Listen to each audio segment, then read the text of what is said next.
With 17.4 in the books, let's talk about what you could do to maximize your recovery so that you're ready to start training and get ready for 17.5 on this next Back and Body video.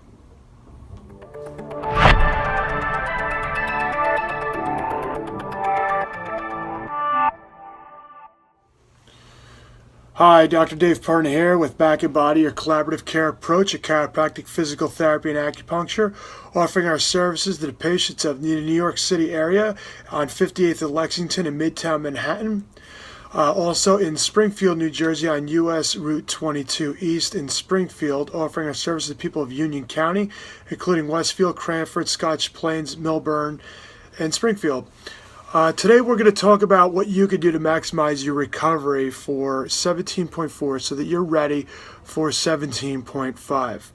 17.4 was a repeat of 16.4, and I could tell you by working with patients in this office, we saw a lot of complaints of neck and low back pain. Most people who think of this workout think of just the soreness you're going to get from the deadlifts.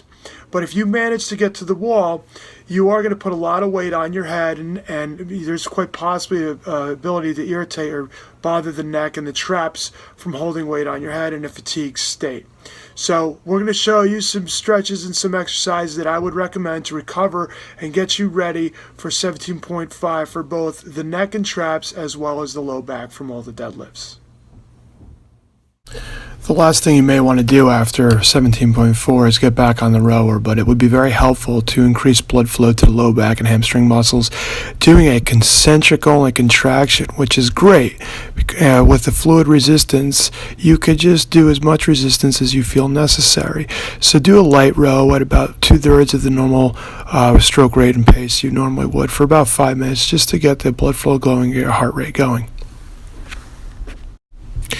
The next activity I suggest you do is a single leg kettlebell stiff-legged deadlift. By doing this instead of a just regular stiff-legged deadlift, you're using a lot less weight and putting a lot less burden on the joints of the low back after 17.4.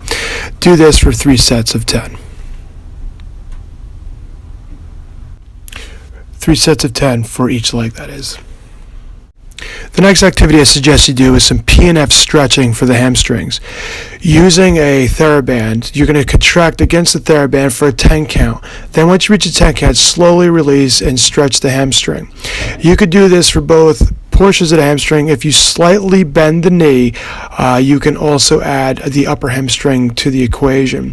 That you'll see Dr. Clancy doing this on his last rep of P&F stretching. There he goes, slightly bending the knee and just doing a slight contraction in the hamstring against the resistance, then pulling back. And finally, for the low back, we're going to add in some gentle stretching for the low back, and stand on all fours and then just slowly rock the hips back as you reach as high as you can with your hands to stretch out the low back. For the upper back and neck muscles, we're going to do some terminal end range press outs. So you're going to take a nice light bar, get in your front rack position, press out the bar and hold it to an upright position. You're trying to just move your scapulas as much as you can upward. This is going to activate the muscles that were taxed from the last bit of press out during the handstand push-up portion of 17.4.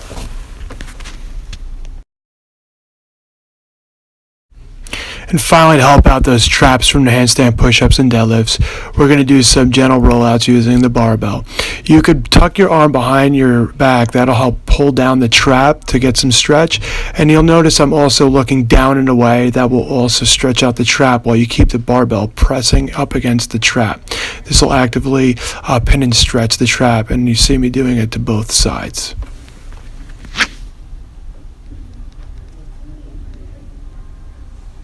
So there you have some of my passive and active recovery for 17.4.